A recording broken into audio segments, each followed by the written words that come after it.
첫 번째 경기 야쿠르트 대 요미우리 분석 시작해 보겠습니다. 이번 야쿠르트와 요미우리의 3차전은 현재 시리즈 전적 2승 0패로 앞서고 있는 요미우리가 수입을 노리는 경기다. 선발 매치업은 야쿠르트의 피터 램버트와 요미우리의 카일 켈러. 양팀 모두 외국인 투수를 내세우며 승부수를 던진다. 야쿠르트 선발 피터 램버트는 올 시즌 2경기에 출전해 1승 1패, 평균 자책점 3.27을 기록 중이다. 비교적 안정적인 투구 내용을 보여주고 있으며 큰 무너짐 없이 선발로서 자기 역할을 수행하고 있다. 특히 직전 경기들에서 야쿠르트 타선이 부진한 가운데도 최소 실점을 유지하며 선방한 점은 긍정적이다. 반면 요미우리 선발 카일 켈러는 올 시즌 5경기 평균 자책점 4.91로 피안타율과 실점 관리에 어려움을 겪고 있는 모습이다. 팀은 최근 5경기에서 4승 1패를 거두며 분위기 면에서 앞서 있지만 켈러 개인의 투구 내용은 불안 요소로 작용할 수 있다. 특히 안정적인 이닝 소화 능력에서 램버트보다 낮은 신뢰도를 보인다. 결국 이 경기는 선발 투수들의 상대 타선 대응력과 후반 운영이 관건이 된다. 피터 램버트가 상대 타선을 잘 제어한다면 야쿠르트가 반격의 발판을 마련할 수 있지만 요미우리 타선의 흐름을 감안할 때 실점 억제가 쉽지 않을 것으로 보인다. 카일 켈러의 기복이 불안하더라도 타선과 팀 분위기로 보완이 가능할 전망이다. 두 번째 경기 주니치 대 요코하마 분석 시작해 보겠습니다. 이번 주니치 드래곤즈와 요코하마 DNA 베이스타스의 맞대결은 선발 투수의 전력 차가 뚜렷하게 나타나는 경기로 보인다. 주니치는 마츠바, 타카히로를, 요코하마는 타이라, 겐타로를 각각 선발로 예고했다. 마츠바, 타카히로는 올 시즌 3경기에서 2승 1패, 평균 자책점 1.41을 기록하며 안정적인 피칭을 이어가고 있다. 특히 이닝당 출루 허용률이 낮고 위기 상황에서의 제구와 구위 조합이 매우 뛰어난 유형이다. 낮은 방어율은 물론 시즌 초반부터 꾸준한 컨디션을 유지하고 있다는 점에서 홈 경기에서도 기대치를 높게 볼 수 있다. 반면 요코하마의 선발 타이라, 겐타로는 2경기 1승 1패, 평균 자책점 5.63으로 다소 기복 있는 투구를 보이고 있다. 특히 선발로서 긴 이닝을 책임지기 어려운 점, 그리고 경기 초반 실점 빈도가 높다는 점은 이번 주니치의 타선 운영에 있어 공략 포인트가 될 수 있다. 타이라가 마운드에서 오래 버티기 어렵다면 요코하마는 중반 이후 불펜에 조기 의존해야 할 가능성이 크다. 반면 요코하마는 최근 경기에서 점수는 뽑고 있지만 선취점 이후 흐름을 잇는데 어려움을 겪고 있으며 마운드 불안이 다시 고개를 들고 있다. 종합적으로 볼 때 선발 마운드에서의 확실한 우위와 최근 수비 안정성을 바탕으로 한 경기 운영에서 주니치가 훨씬 유리한 상황이다. 요코하마의 반격 여지는 있지만 선발 투수의 불안정성이 승부의 향방에 결정적 영향을 줄 것으로 보인다. 세 번째 경기 한신 대 히로시마 분석 시작해 보겠습니다. 이번 한신 타이거스와 히로시마 도요, 카프의 맞대결은 양팀 모두 뛰어난 컨디션과 안정된 마운드를 바탕으로 팽팽한 승부가 예상된다. 하지만 선발 투수진의 현재 흐름과 팀 분위기를 종합적으로 분석했을 때 히로시마의 우세가 점쳐진다.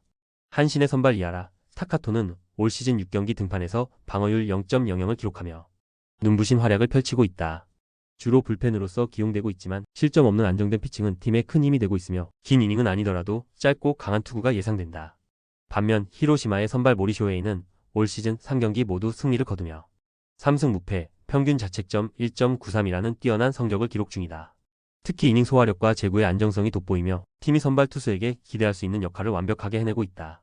이미 시즌 초반부터 팀의 확실한 에이스 역할을 수행 중이며 이번 경기에서도 퀄리티 스타트 이상이 유력하다. 반면 한신은 연승 흐름을 히로시마에게 끊겼고 공격력에서 약간의 주춤세가 보인다. 종합적으로 볼 때 선발 모리쇼헤이의 경기 운영 능력과 최근 히로시마의 상승 흐름이 이번 경기에서도 이어질 가능성이 높다. 이하라가 불펜 조합 속에 좋은 기록을 이어오고 있지만 선발로서 긴 이닝 소화 여부는 아직 의문이 남는다. 전력의 짜임새와 경험 면에서도 히로시마가 한 수위다. 네 번째 경기 라쿠텐 대 지바롯데 분석 시작해 보겠습니다. 라쿠텐과 지바롯데의 맞대결은 시리즈 1승 1패로 팽팽하게 이어지고 있는 가운데 양팀 선발 모두 좋은 흐름을 보이고 있어 또 한 번의 투수전이 예상된다. 라쿠텐 선발 코자 타츠키는 올 시즌 3경기에서 1승 1패, 평균 자책점 2.37을 기록 중으로 안정적인 이닝 소화와 실점 억제 능력을 겸비한 우완이다. 특히 최근 소프트뱅크를 상대로 시리즈를 모두 승리로 마무리한 라쿠텐의 흐름은 상승세로 평가할 수 있으며 이는 코자 타츠키의 투구 내용에도 긍정적인 영향을 줄 수 있다. 반면 지바롯데 선발 니시노 유지는 올 시즌 2경기에서 1패, 평균 자책점 2.25를 기록 중이다. 기록상으로는 안정된 피칭을 이어가고 있으나 아직 승리를 챙기지 못했다는 점에서 득점 지원이 제한적이라는 팀 전력의 한계도 함께 고려해야 한다. 또한 최근 니포넴을 상대로 1승 1패를 기록하며 전반적인 흐름이 들쑥날쑥한 점은 라쿠텐에 비해 상대적으로 불안 요인이 될 수 있다. 특히 안정적인 선발진에 이어 마운드 전체의 균형이 잘 유지되고 있다는 점에서 우위를 점할 가능성이 높다. 지바롯데 역시 니시노 유지의 호투에 기대를 걸 수 있지만 최근 경기력의 흐름과 불안정한 득점력이 변수다. 종합적으로 판단할 때 상승세에 있는 라쿠텐이 코자, 타츠키의 꾸준한 피칭을 기반으로 또 한 번의 접전 끝에 승리를 가져갈 가능성이 크다. 다섯 번째 경기 세이브 대 소프트뱅크 분석 시작해 보겠습니다. 세이브와 소프트뱅크의 시리즈는 현재까지 세이브가 2연승을 기록하며 확실히 흐름을 잡은 모습이다. 첫 경기 2대1, 두 번째 경기 1대0으로 각각 짜임새 있는 투수전 끝에 승리를 거두며 세이브는 마운드 운영과 경기 집중력에서 우위를 보이고 있다. 이번 경기 세이브는 와타나베 유타로가 선발로 나선다. 올 시즌 3경기에서 1승 1패, 평균 자책점 4.42를 기록하고 있으며 안정적인 구위보다는 경기 중 기복이 있는 투수로 평가된다. 그러나 최근 팀 전체적인 마운드 집중력이 상승하고 있어 와타나베 역시 이 흐름 속에서 자신의 약점을 상쇄할 가능성이 있다. 반면 소프트뱅크는 히가시야마 나오가 선발로 등판한다. 그는 2024 시즌 11경기에서 3승 2패, 평균 자책점 3.38을 기록 중으로 이닝 소화와 위기관리 측면에서 확실히 경험 있는 투수이다. 그러나 현재 소프트뱅크는 라쿠텐과의 시리즈 3연패에 이어 세이브에게도 연속 패배를 당하며 팀 전체 분위기가 가라앉아 있다. 아무리 히가시야마가 안정된 피칭을 한다 해도 득점 지원이 이루어지지 않는다면 승리로 이어지기 어렵다. 와타나베가 5이닝 이상만 안정적으로 막아주고 불펜이 제 역할을 해준다면 로우스코어 접전 속에서도 세이브의 흐름이 유리하게 이어질 수 있다. 결론적으로 히가시야마가 선발 안정성에서는 우위에 있지만 현재 전력 흐름과 팀 분위기를 감안했을 때 세이브가 3연승을 거두며 시리즈 수입까지 가져갈 가능성이 더 높아 보인다. 여섯 번째 경기 오릭스 대 니온엠 분석 시작해보겠습니다. 이번 오릭스와 니폰엠의 시리즈는 1승 1패로 맞선 가운데 결정적인 3차전에서 양팀 모두 믿을 수 있는 선발 투수를 앞세운 중요한 일전이 펼쳐진다. 오릭스는 미야기 히로야가 선발로 등판하며 니폰엠은 가네무라 쇼마를 내세운다. 오릭스의 미야기 히로야는 올 시즌 3경기에서 2승, 평균 자책점 1.88을 기록 중이다. 뛰어난 제구력과 안정된 구위를 기반으로 올 시즌 내내 호투를 이어오고 있으며 특히 경기 초반 안정적으로 이닝을 소화하는 능력이 뛰어나다. 팀이 최근 2연패를 겪고 있지만 미야기의 등판은 팀 분위기 반전을 위한 확실한 카드로 보인다. 반면 니폰엠의 가네무라 쇼마도 만만치 않은 상대다.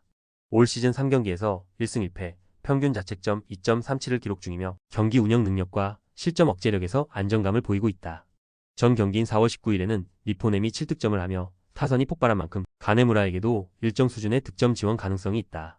미야기가 꾸준히 6이닝 이상을 실점 없이 막아주는 유형인 만큼 오릭스가 초반에 리드를 잡는다면 불펜 승부에서도 유리하게 경기를 풀어갈 수 있을 것이다. 니폰엠은 가네무라의 호투 여부도 중요하지만 전날 폭발했던 타선이 미야기 공략에 실패한다면 경기 주도권은 오릭스 쪽으로 완전히 넘어갈 수 있다. 따라서 선발력에서 우위를 보이는 오릭스가 시리즈 마지막 경기를 승리로 장식할 가능성이 높다. 조합은 아래 고정 댓글 링크로 편하게 말 걸어주시면 조건 없으며 스포츠를 좋아하시는 분들이라면 모두 환영합니다. 스포츠 당첨 어렵지만 그건 어떻게 하냐의 차이입니다. 두 눈으로 어떤 차이인지 직접 확인하시고 우리 모두 같이 승리합시다.